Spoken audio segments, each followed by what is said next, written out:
namfahamu vizuri. Alipokutana na Yesu, Yesu anajaribu kutengeneza ukaribu ili aweze kumpata. Akamwambia mwanamke, naomba maji ninywe. Mwanamke akaanza kuelezea namna gani wa Samaria na Wayahudi hawachangamani. Tunajifunza neno kubwa sana hapa. Yesu alikuwa anazungumza na yule mwanamke Msamaria, sio kwamba hakujua kama ni Msamaria, alikuwa anajua. Kwa nini alitaka kuvunja ukabila ndani ya kanisa? Wayahudi na Wasamaria hatuchangamani.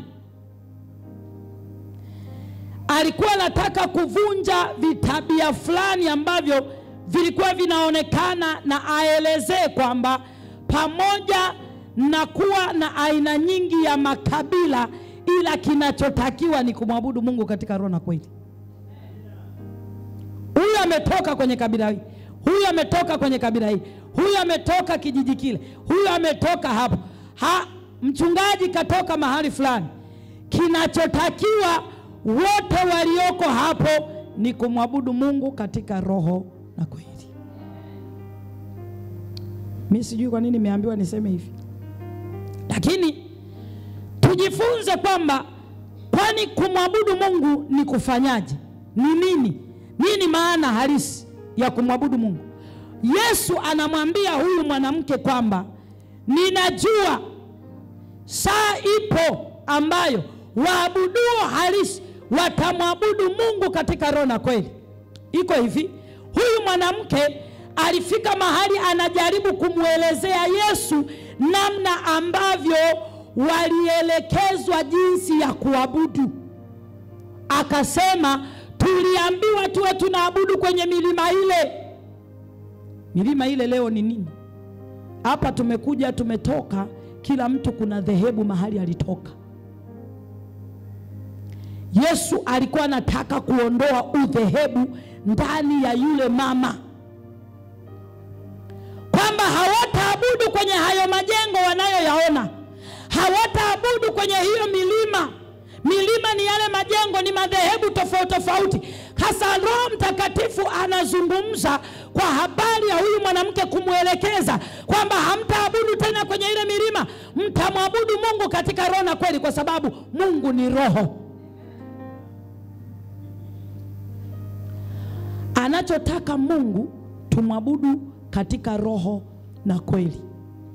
Nikawa nasemeshwa hivi kwenye kitabu cha Mathayo, anasema watu hawa wananiabudu bure. Ndio kitu ambacho nimekuwa nikisikia hapo. Watu hawa wananiabudu bure, yani wananitaja kwa vinywa vyao, lakini mioyo yao iko mbali. Mimi sijui moyo wa nani uko mbali. Mimi sielewi nani anamwabudu Mungu, ananena maneno mazuri mbele za Mungu. Tukikupa maiki uombe, unaomba kwa mtiririko unaotakiwa, lakini ni bure.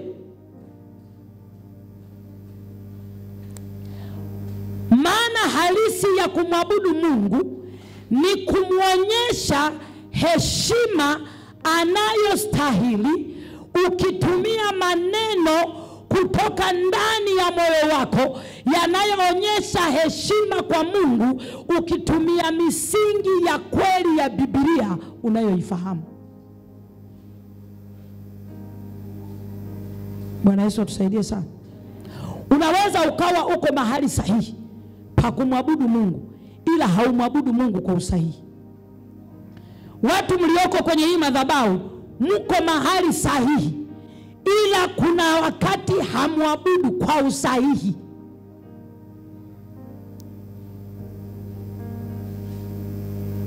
Siwezi kunyamaza kitu ambacho Roho Mtakatifu ameniambia. Mimi sijapanga haya, yamekuja.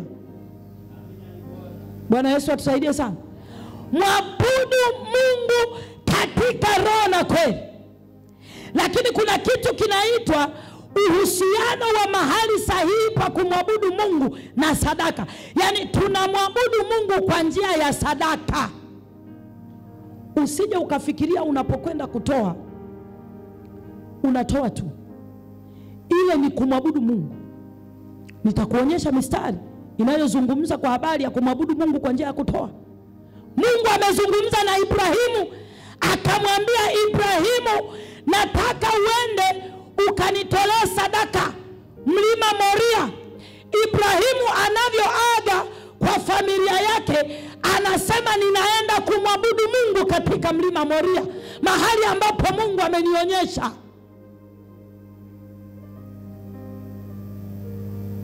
Biblia inasema akawachukua watu kadhaa, wanaenda akawachukua vijana wamesindikizana, akiwa amebeba na ile sadaka ambaye ni Isaka. Wamefika mahali, amepaona mahali ambapo Mungu alimwelekeza, kwa sababu swala la kumwabudu Mungu ni swala la mtu binafsi. Inafika mahali anawaacha hawa, kwa sababu sio walioelekezwa kwamba waende wakaabudu kwenye ule mlima, ila ni Ibrahimu ndiye aliyeambiwa, umeambiwa uje kuabudu kwenye huu mlima, sikiliza maelekezo vizuri. Mungu anataka umwabudu kwa namna gani? Tunamwabudu Mungu kwa njia ya sadaka. Unapomwabudu Mungu kwa njia ya sadaka, maana yake ni hii: unatoa fursa wewe kwa Mungu kusema na wewe kiutumishi. Mungu alianza kuzungumza na Ibrahimu kiutumishi baada ya kupewa maelekezo na kuweza kufanya. Mungu akikuelekeza leo kufanya kitu fulani ukafanya, maana yake unatengeneza mazingira ya Mungu kuanza kusema na wewe. Atakwambia fanya hivi, ukifanya umefungua fursa nyingine. Mungu ataanza kusema na wewe. Sasa kitu ambacho ninaambiwa, watu wengi Mungu anazungumza na ninyi hapa kiutumishi, lakini hamsemi na Mungu kiutumishi. Kwa hiyo zile fursa za Mungu kusema na nyie kiutumishi zinapotea. Bwana Yesu atusaidie sana. Kuna uhusiano mkubwa sana wa mahali sahihi pa kumwabudu Mungu na sadaka yako. Bwana Yesu atusaidie sana. Watumishi wa Mungu, Bwana Yesu atusaidie. Sasa nilichokuwa naambiwa kwamba watu kuniabudu bure, maana yake ni hii: umesemeshwa na Mungu kweli, umeambiwa ufanye jambo fulani ndani ya kanisa au kwa mtu fulani, unachokifanya ili ionekane umemwabudu Mungu bure, hapo unataka watu wakuone, hapo umemwabudu Mungu bure. Kanisa la Bwana hili Mungu anawapenda sana. Bwana Yesu asifiwe sana. Bwana Yesu asifiwe. Usifukue mbegu ambayo umeipanda ili kutengeneza fursa ya Mungu kusema na wewe. Unapofukua ile mbegu ulioipanda kwa kujionyesha, unafikiri kwa nini Yesu alisimama? Kama leo hiki kitu tungefanya wachungaji, tusingeweza kueleweka. Saa watu wanatoa, Yesu alisimama kwenye kapu la sadaka aone jinsi watu wanavyotoa. Akatokea mwanamke, alafu baadaye akasema hawa wote wamefanya nini? Wametoa bure, ila huyu ametoa kuliko hawa waliotoa. Iko hivi: unapokwenda kutoa sadaka madhabahuni, sadaka yoyote, iwe ni sadaka umeelekezwa kumpa mtu ya kitu fulani, unapotoa ile sadaka, kitu cha kwanza ambacho Mungu anaangalia, haangalii thamani ya ile sadaka, anaangalia moyo wa mtoa sadaka. Umebeba nini? Kuna mioyo ya watoa sadaka imebeba kuonekana, imebeba kusifiwa. Sasa huyu anayetoa sadaka ili aonekane, ndio maana ya kuabudu Mungu bure, kwa sababu tunamwabudu Mungu kwa njia ya sadaka. Bwana Yesu atusaidie sana. Umepanda mbegu ya kumnunulia mtu kitu hasa kinachoonekana kwa watu. Unapomnunulia mtu kitu kinachoonekana, usitake watu wajue. Unaona ile nguo aliyovaa yule pale, ni mimi nimenunua. Umemwabudu Mungu bure. Yaani umefanya bure. Bwana Yesu atusaidie sana. Hazina ya mtu ilipo, ndipo na moyo wake utakapokuwepo. Tusimwabudu Mungu bure.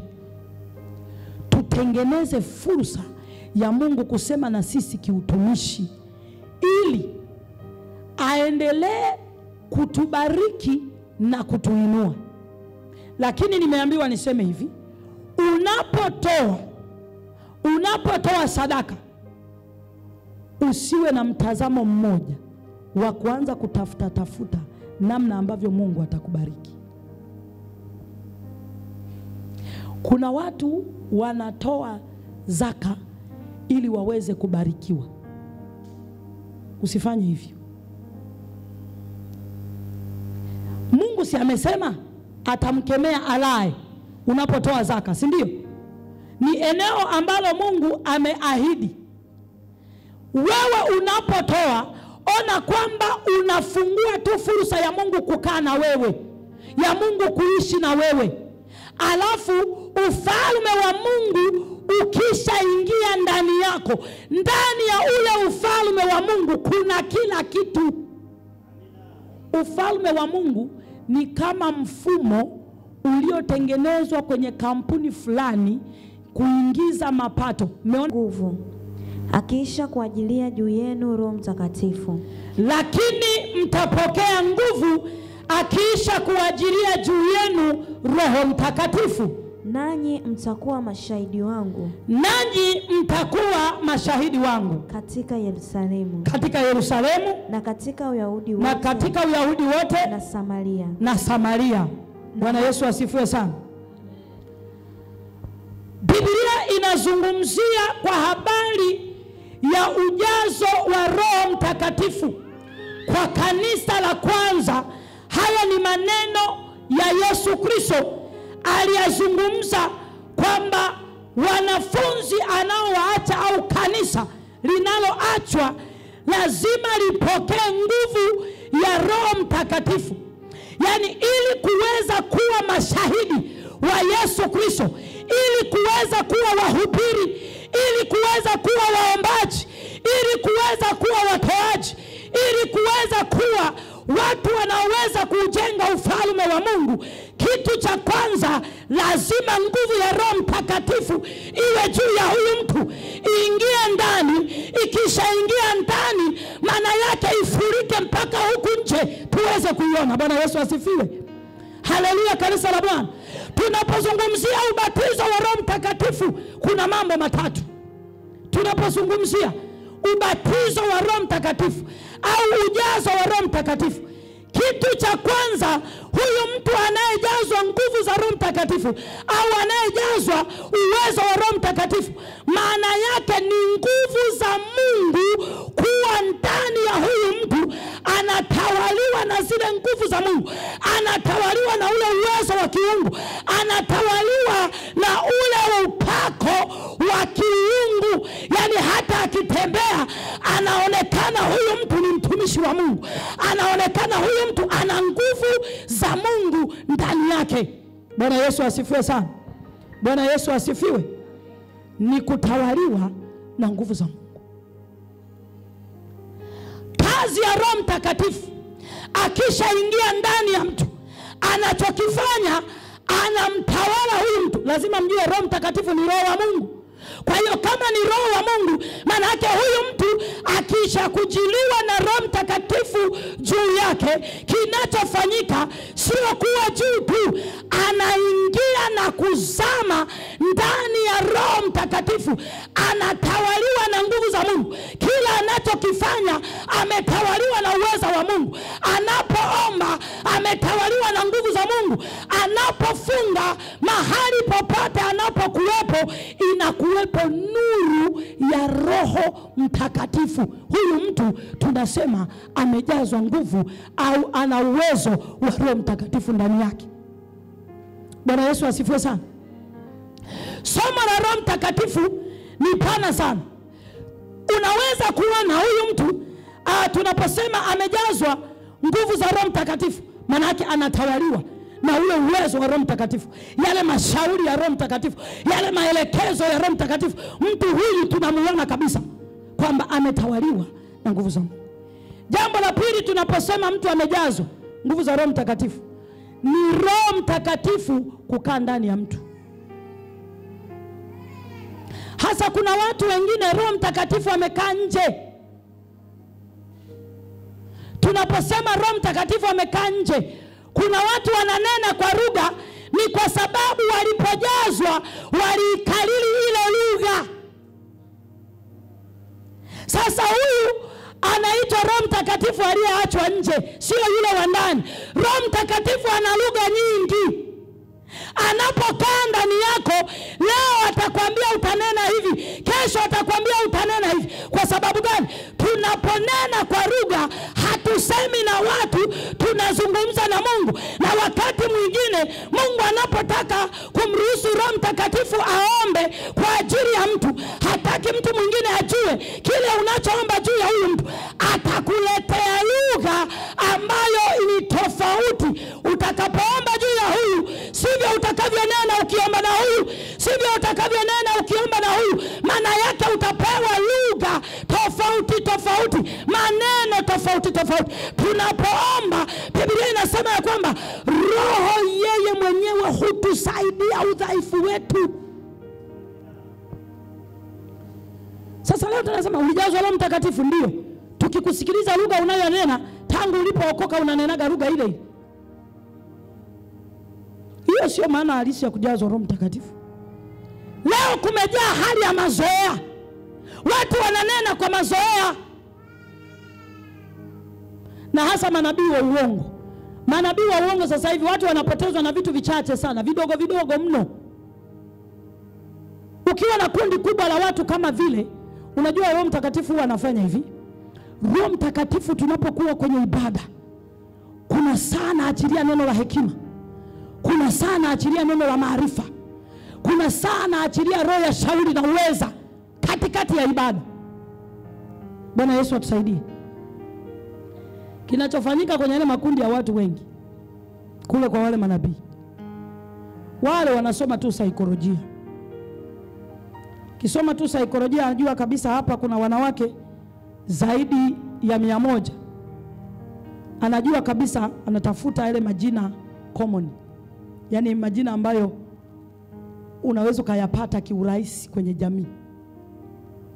Atataja jina, kuna mtu fulani hapa, na anajua kabisa haiwezi kukosekana mtu mwenye uvimbe. Sasa hivi magonjwa ni mengi sana, matakataka ni mengi mno. Anajua kabisa hapa lazima kuna mtu mwenye uvimbe.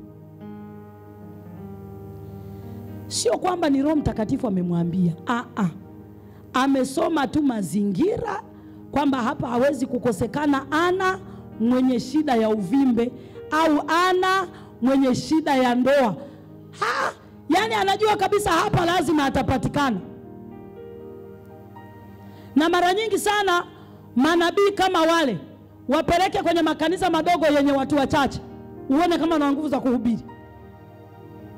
Hawana, kwa sababu wakati mwingine watu wakiwa wachache, kama hujatafuta nguvu za Roho Mtakatifu ili akusaidie kukupa neno la maarifa juu ya wale watu pale, unaweza ukatoka pale hujamuombea mtu yeyote, umeondoka, yani ukakosa hata ujumbe. Mimi nimehubiri sana kwenye makanisa madogo, kwa hiyo nipaki shida nikienda kwenye makanisa makubwa, kwa sababu tumeanzia mahali ambapo nimelelewa, tumeanzia tu makanisa tu chini. Yani unaenda unakuta kuna mchungaji na mke wake na watoto wake wawili, alafu umepewa ujumbe uende kwenye hilo kanisa, wafuatilia hao mitume na manabii. Kama wanaenda kwenye makanisa madogo yenye watu wachache, hawaendi, kwa sababu wanajua ule ujanja wanaotumia pale watakosa nafasi. Hivi kama kuna watu wachache wako kama 10, 20, alafu ukataja jina alafu hayupo mtu mwenye jina hilo. Bwana Yesu atusaidie sana. Roho Mtakatifu ndiye aliyeachiwa kanisa. Wakati Yesu anaondoka duniani, wanafunzi walipewa maelekezo, ili muweze kuifanya kazi yangu, muweze kuwa mashahidi katika Yerusalemu, katika Uyahudi wote, ili muweze kuihubiri Injili na kutoa pepo kwa watu, lazima mjazwe nguvu ya Roho Mtakatifu. Ndio maana waliambiwa wasubiri, wakae mjini wasubirie, wavikwe nguvu. Roho Mtakatifu ni wa muhimu sana kwenye maisha ya wokovu. Lakini watu wakifundishwa mafundisho ya Roho Mtakatifu huwa wanapata shida. Mimi sijui hapa, lakini mimi nimeona watu wanakuwa ni wazito, yani kumuelewa Roho Mtakatifu. Ngoja niwaambie, Roho Mtakatifu sio hewa fulani ambayo iko mahali fulani inasubiri tu ipulizwe hivi alafu watu wajae. Roho Mtakatifu ni mtu, ana hisia kama za mtu. Bwana Yesu atusaidie sana. Roho Mtakatifu ndiye mtia pumzi ya uhai wakati wa uumbaji. Roho Mtakatifu ndiye aliyekuwa anatia pumzi ya uhai. Yani wewe ulipoumbwa, aliyetia pumzi ya uhai ni Roho Mtakatifu. Hapa duniani Yesu saizi hayupo. Yupo Roho Mtakatifu ndo aliyekabidhiwa. Biblia inasema ameketi Yesu mkono wa kuume wa Mungu Baba. Roho Mtakatifu atalikabidhi kanisa kwa Yesu atakapokuja kulichukua kanisa. Alafu Roho Mtakatifu ataondoka. Na ndio maana Biblia inasema kwamba ile neema ya kustahimili haitakuwepo. Kwa sababu gani? Roho Mtakatifu ndiye anayetupa uwezo wa kustahimili kwenye mapito tunayopitia. Roho Mtakatifu anatupa kustahimili. Atakutia moyo, atakwambia songa mbele, atakwambia jitie moyo, mimi niko pamoja na wewe. Utakuwa unasikia lile burudiko. Hujawahi kuona watu wanapitia kwenye mazingira magumu alafu bado wanajitia moyo, wananena kwa lugha, wanaendelea mbele? Kinachofanyika ni nini? Roho Mtakatifu yuko ndani ya huyu mtu, anamtia nguvu, anamtia uwezo na ustahimilifu. Ndio kazi ya Roho Mtakatifu. Bwana Yesu atusaidie sana. Kwa hiyo tunamhitaji sana Roho Mtakatifu kuliko vile tunavyohitaji. Mungu alinipa ufunuo wa kutumia mamlaka mbalimbali alizoziweka kwenye neno lake. Bwana Yesu asifiwe sana. Kuna saa unapoomba maombi unaita tu jina la Yesu.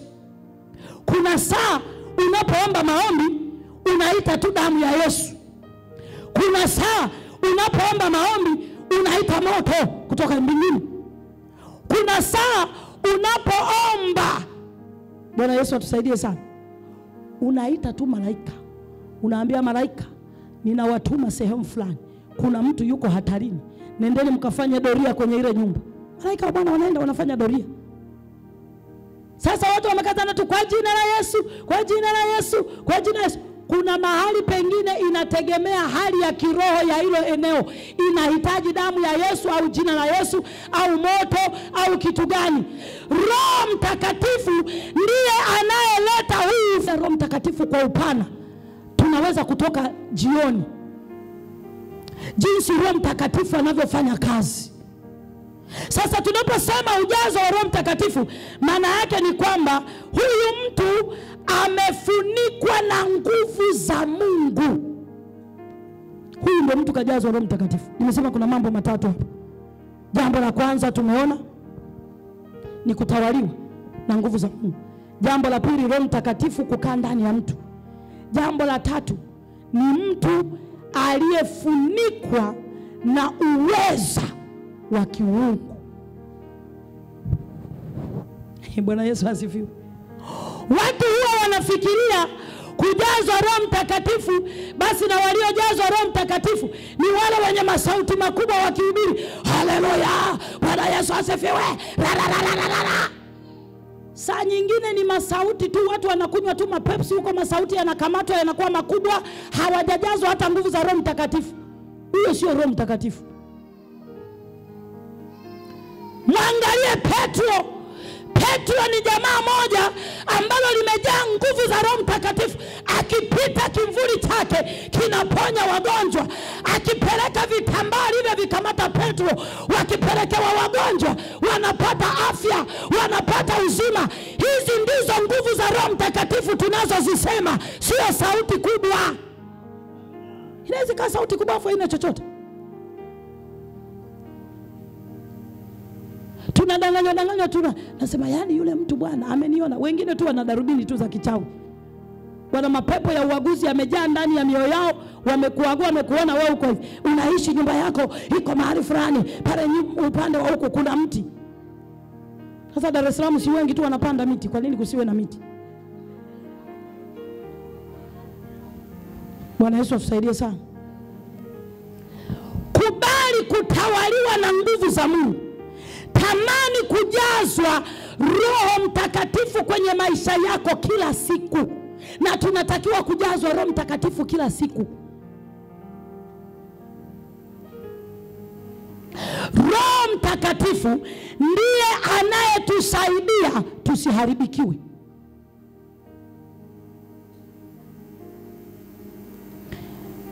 Neno la Mungu linasema kwenye kitabu cha Yohana kwamba huyo msaidizi atakapokuja atawafundisha yote na kuwatia katika kweli.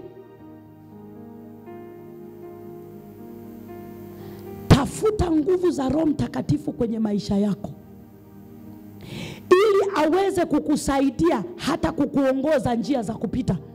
Unaweza ukawa unapita njia hii, Roho Mtakatifu akakwambia hapana, usipite hii njia kwa sababu kuna uharibifu. Unaacha ile njia, unapita njia nyingine. Bwana Yesu asifiwe sana. Roho Mtakatifu anatuongoza hata kwenye mambo ya kawaida. Ya kawaida kabisa. Bwana Yesu atusaidie sana. Siku moja nikiwa najiandaa naenda ibadani, na hili jambo sikuwa najua vizuri. Nimeshaingia kwenye uchungaji, nikaa najiandaa kwenda kwenye ibada. Sasa nimechana nywele zangu vizuri, nimeweka dawa nywele, nimechana vizuri sana. Yaani nikijitazama kwenye kioo naona nimependeza sana. Ila nataka kuondoka, nasikia sauti ndani yangu inaniambia nenda kafunge kilemba. Kilemba tena nimependeza. Ikabidi niulize kwa sababu gani? Nikaambiwa nenda kafunge kilemba. Ndipo nilipojifunza hata kumuomba Roho Mtakatifu aniongoze. Nina mavazi mengi ninayovaa, lakini leo ni vazi gani ambalo naenda nalo madhabahuni? Ndipo nilipojifunza.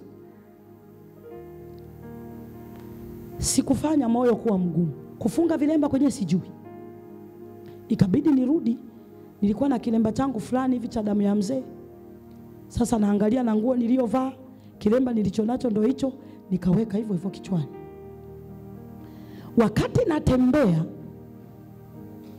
naenda, Roho Mtakatifu ananiambia kuna jambo leo nataka nikafanye.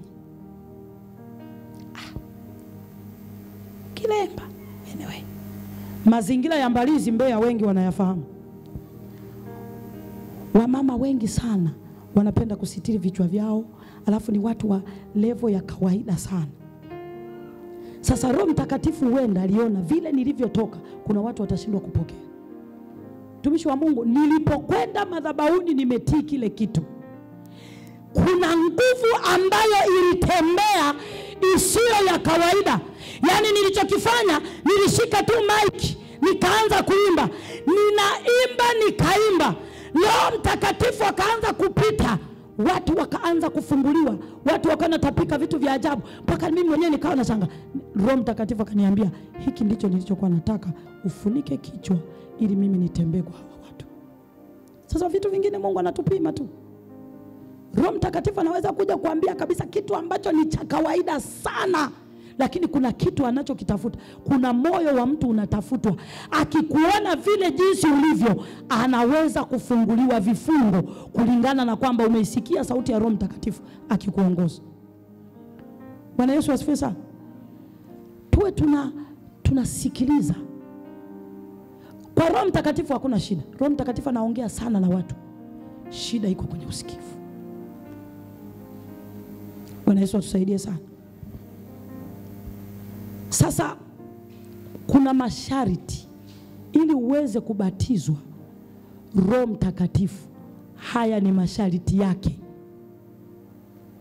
Ili uweze kujazwa nguvu za Roho Mtakatifu na atende kazi na wewe, umfanye kama rafiki yako, lazima kuna masharti.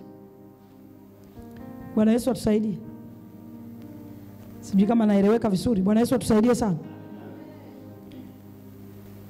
Jambo la kwanza kabisa ni jambo la kawaida, najua mmefundishwa. Lazima mtu azaliwe mara ya pili aokoke. Lazima mtu azaliwe mara ya pili kuokoka.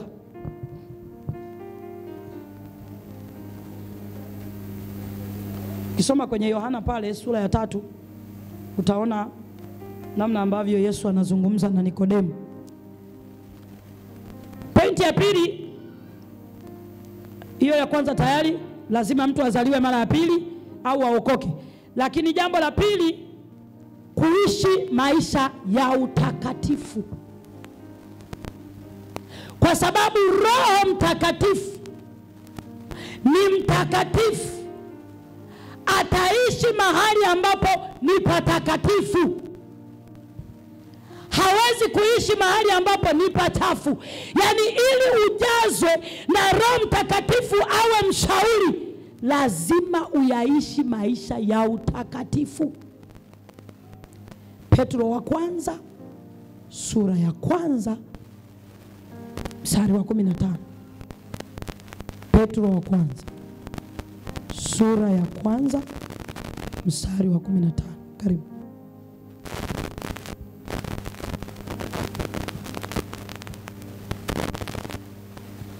Petro wa kwanza sura ya kwanza mstari wa 15.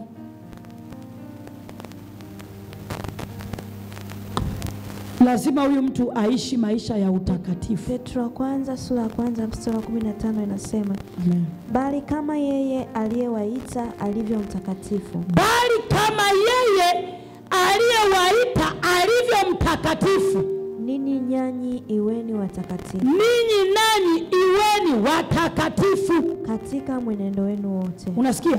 Katika mwenendo wenu wote. Kwa maana imeandikwa. Kwa maana imeandikwa. Mtakuwa watakatifu kwa kuwa mimi ni mtakatifu. Mtakuwa watakatifu kwa kuwa mimi ni mtakatifu. Sasa nataka niongelee hapo kwenye ka sentensi kanaposema iweni watakatifu katika mwenendo wenu wote. Haya ni masharti ya kubatizwa kwa Roho Mtakatifu. Lazima uyaishi maisha matakatifu. Yaani kama maisha yako si matakatifu, usitarajie hata siku moja kwamba utajazwa nguvu za Roho Mtakatifu. Ni kitu ambacho hakiwezekani. Iweni watakatifu katika mwenendo wenu wote. Maana yake alijua kuna wengine ni watakatifu baadhi ya maeneo mengine si watakatifu. Unajua Roho Mtakatifu huwa anaugua kwa sababu ana ile asili ya ubinadamu. Yaani anaweza kuhuzunika kama mwanadamu anavyoweza kuhuzunika mtu anapofanya jambo fulani. Roho Mtakatifu huwa anahuzunika mtu anapotenda dhambi. Yaani ameokoka alafu anarudi tena kwenye kutenda dhambi. Roho Mtakatifu huwa anaugua ndani. Roho Mtakatifu huwa anateseka. Kwa nini huyu mtu ametenda dhambi? Maana yake amerudi tena nyuma. Roho Mtakatifu automatically mtu akitenda dhambi na yeye anaondoka.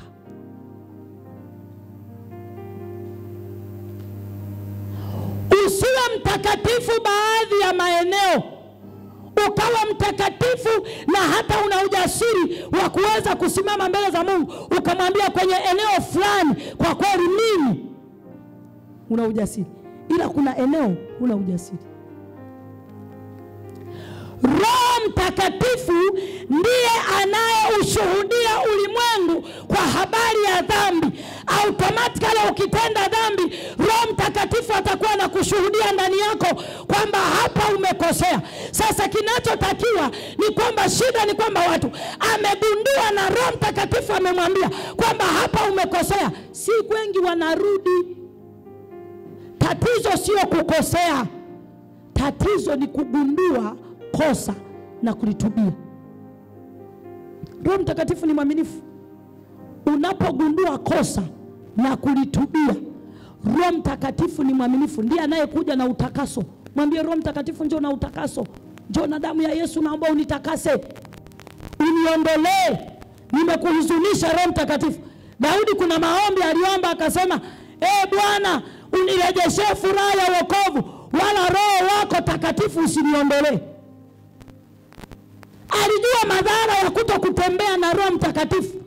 Na nikwambie, Roho Mtakatifu anatenda kazi tangu zamani za historia ya Biblia, ni kwa sababu hatujamtaka Roho Mtakatifu.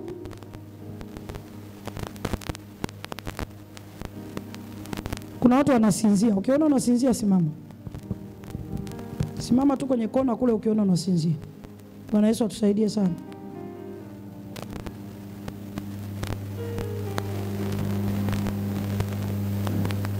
Tuwe watakatifu ili Roho Mtakatifu akae ndani yetu. Anasema iweni watakatifu. Mungu wetu ni Mungu mtakatifu sana. Mungu ni Mungu mtakatifu. Unapokaa karibu na Roho Mtakatifu, unapata lile ambukizo la nguvu za kimungu. Unaona namna ambavyo Musa kwa ule muda aliokaa mlimani siku 40 amekaa na Mungu, na kwa kuwa aliruhusu Roho Mtakatifu aweze kumsaidia kusikia, kwa sababu anayetusaidia kusikia sauti ya Mungu ni Roho Mtakatifu. Roho Mtakatifu, ukisoma kitabu cha Wakorinto, kama nitakuwa sikosei, Wakorinto wa pili au wa kwanza, sura ya 2 mstari wa 10, anasema ya kwamba Roho Mtakatifu ndiye anayeyafumbua mafumbo ya Mungu. Sasa hebu niambie, wewe umekazana tu, Mungu wa majeshi ninakutaka wewe. Ni vizuri kuomba maombi ya namna hiyo. Kitu cha kwanza ambacho tunakihitaji kwenye maisha yetu ni Roho Mtakatifu. Kwa nini Roho Mtakatifu? Tumejifunza hii wiki kwamba Roho Mtakatifu ndiye anayesukuma ule uwezo wa kiungu ulioko ndani ya mtu ili uweze kuleta matokeo. Unapomkataa Roho Mtakatifu, maana yake unakataa uwezo utakaokusaidia wewe kufika kwenye hatima yako. Lazima utafute nguvu za Roho Mtakatifu, na sio utengeneze kikundi fulani. Hivi unajua mama, kuna watu wengine wanaomba sana wakiwa na watu wengine. Yaani wanatembelea kale kaneema waliko nako wengine. Sasa akae peke yake aombe.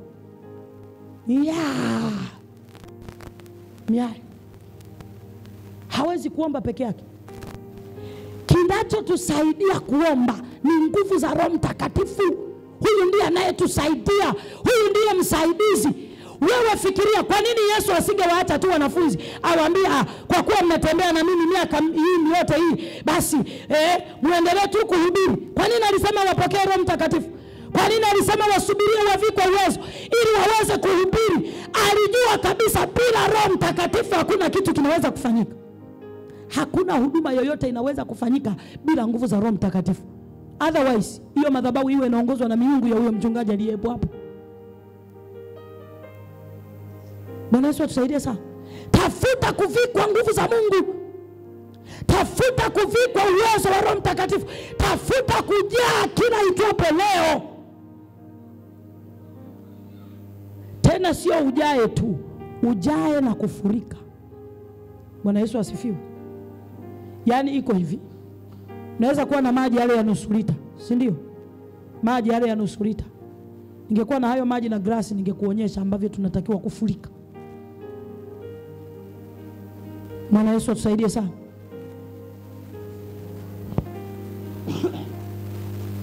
Maji hapo. Grass. Tunavyotakiwa kufurika, tunavyotakiwa kujaa. Kuna binti mmoja tulikuwa tunafanya mkutano pale Calvary kwa babangu askofu. Yule binti aliamua kumtafuta Mungu, akasema hivi, mimi nimemsikia Yesu na nimesikia shuhuda za watu mbalimbali. Kwa nini mimi sina ushuhuda? Bwana Yesu asifiwe sana. Kwa nini mimi sina ushuhuda? Yaani niseme kwamba nina ushuhuda ambao Mungu amenipa, sio ushuhuda wa watu wengine. Na mimi hicho kitu nakataaga sana, mambo ya kushuhudia shuhuda za watu wengine. Sawa, Yesu ametenda kwa yule, Roho Mtakatifu amefanya kwa yule. Kwako wewe uliyeokoka miaka ya 2000 sijui na ngapi, au miaka ya 1000 sijui na ngapi, ametenda nini kwako? Asante shemasi. Mama, ila tutamwaga kidogo maji yako. Tulia hapo, tuhubiri. Bwana Yesu asifiwe. Huyu ni Roho Mtakatifu. Sawa? Ni Roho Mtakatifu. Kumtoa hapa alipo ili aweze kufurika ndani yako inakutegemea wewe, namna unavyoweza kupakua hizo nguvu za Roho Mtakatifu. Bwana Yesu asifiwe sana. Yaani namna utakavyopakua wewe. Haya maji ndio Roho Mtakatifu. Sasa haya ya maji ambayo ndio Roho Mtakatifu, yeye yupo ili aweze kufurika ndani ya mtu. Inategemea namna anavyoweza kupakua kutoka hapa alipo. Kitakachofanyika, mimi kama nataka sasa, vile tunatakiwa kujaa Roho Mtakatifu, sasa tunapakua, si ndio? Hapa ni sikujua anapakua nguvu za Roho Mtakatifu. Amepakua.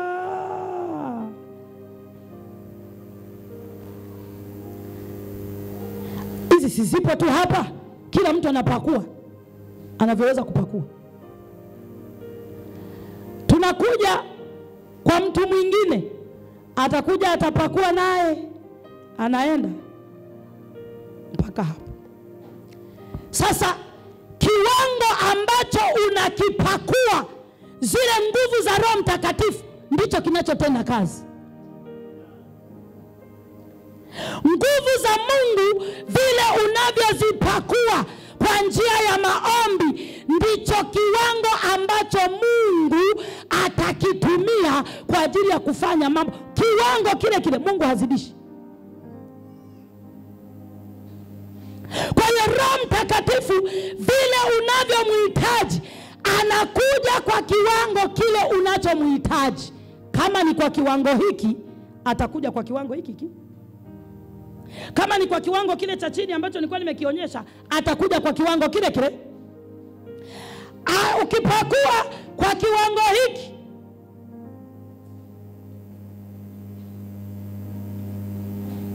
atakuja kwa kiwango hicho hapo.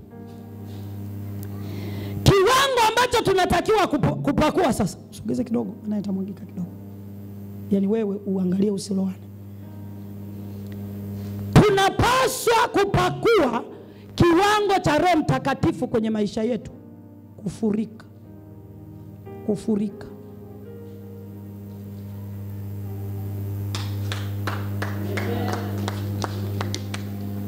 Shida haiko kwa Roho Mtakatifu.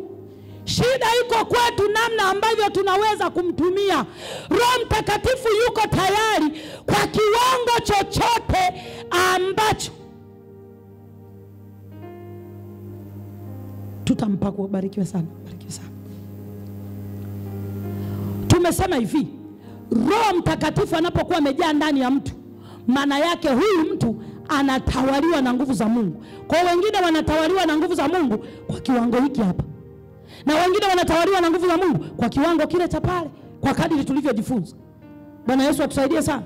Bwana Yesu asifiwe.